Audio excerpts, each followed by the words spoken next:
বেগুনের তো অনেক রেসিপি দেখেছি, কিন্তু বেগুন খাসি আমি এর আগে কখনো দেখিনি। একটা রেসিপি দেখে তো আমি হেসেই ফেলেছিলাম। তো যাই হোক, রেসিপিটা আমার ভীষণ পছন্দ হয়েছে। আমি এবারে সেই রেসিপিটা ট্রাই করে দেখলাম। প্রথমে এই রকম সরু সরু লম্বা লম্বা বেগুনগুলোকে নিয়ে আসতে হবে। এবার এই বেগুনগুলো দুটো পাশ কেটে নিতে হবে, পেছন দিকটা সামনের দিকটা কেটে নিয়ে তারপর ওইগুলোকে আমি দেখাচ্ছি কেমন করে আমি কেটেছি, তোমরাও ঠিক সেইভাবেই ট্রাই করবে। এই রকমভাবে চিড়ে চিড়ে নিতে হবে, যাতে পুরো বেগুনটা ফালি হয়ে না যায়। আবার দুটো পাশই এইভাবে একই রকমভাবে করে নিতে হবে। বেগুনগুলোর মধ্যে এবার একটু জল দিয়ে দিলাম। জলে ভিজিয়ে না রাখলে কিন্তু একটু লালচে ভাব হবে। কয়েক মিনিট ভিজিয়ে রেখে ভালো করে ধুয়ে নিতে হবে। বন্ধুরা, আমার এই রেসিপি যদি তোমাদের ভালো লেগে থাকে তাহলে অবশ্যই একটা লাইক করে দিও। আর এই রকম আরও রেসিপি পেতে চাইলে চ্যানেলটিকে ফলো করে পাশে থেকেও, ইউটিউব থেকে দেখে থাকলে চ্যানেলটিকে সাবস্ক্রাইব করে দিও।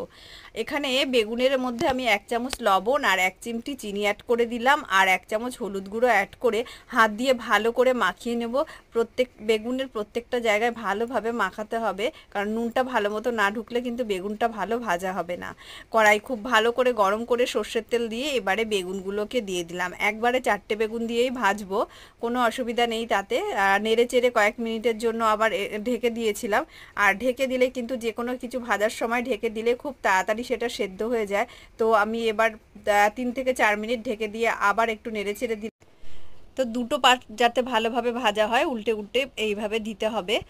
তারপর কয়েক মিনিট পর আবার ঢাকনাটা তুলে দেখছি বেগুনগুলো খুব সুন্দরভাবে ভাজা হয়ে গেছে। এবারে অন্য একটি পাত্রের মধ্যে বেগুনগুলোকে তুলে নিতে হবে।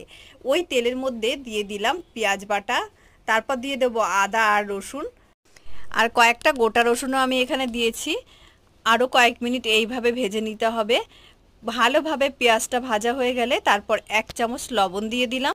পেঁয়াজটা ততক্ষণই ভাজতে হবে যতক্ষণ না এর কাঁচা গন্ধটা যায়। আর পেঁয়াজটা যদি ভালোভাবে ভাজা না হয় তাহলে কিন্তু একটা বাজে গন্ধ আসবে। এবারে দিয়ে দিলাম টমেটো কুচি, 1 চামচ হলুদ গুঁড়ো অ্যাড করে দিলাম, 1 চামচ জিরের গুঁড়ো অ্যাড করে দিলাম, আর দিয়ে দেবো 1 চামচ মতো ঝাল লঙ্কার গুঁড়ো। আরও কয়েক মিনিট আঁচ কমিয়ে দিয়ে আস্তে আস্তে করে কষাতে হবে, যাতে লেগে না যায়। আঁচ বাড়িয়ে দিলে কিন্তু পুড়ে যাওয়ার সম্ভাবনা আছে। তো এইভাবে কষাতে কষাতে মশলাটা খুব ভালোভাবে যাতে কষানো হয়, সেই জন্য আবার কয়েক মিনিটের জন্য ঢেকে দিয়েছিলাম। ঢাকনা খুলে আরও কয়েক মিনিট এটাকে খুব ভালো করে কষিয়ে নিয়েছি। মশলা থেকে তেল ছাড়লে আমি আগে থেকে গোবিন্দভোগ চাল বেটে রেখেছিলাম, সেটা এখানে অ্যাড করে দিলাম। গোবিন্দভোগ চালটা দিয়েও কয়েক মিনিট এইভাবে কষিয়ে নেব।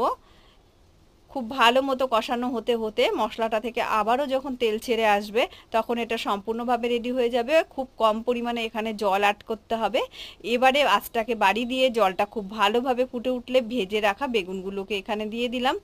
এবার খুব ভালো মতো এটাকে ফুটতে দিতে হবে। খুব ভালোভাবে ফুটে উঠে যখন গ্রেভিটা একদমই গাঢ় হয়ে যাবে তখন এটা সম্পূর্ণভাবে রেডি হয়ে যাবে। একটুখানি চিনি অ্যাড করে দিলাম ওপর থেকে, আর 1 চামচ মতো গরম মশলার গুঁড়ো। এবার একদম সম্পূর্ণভাবে রেডি হয়ে গেছে। বন্ধুরা, কেমন লাগলো আমার আজকের এই রেসিপি? ভালো লাগলে অবশ্যই একটা কমেন্ট করে জানাবেন।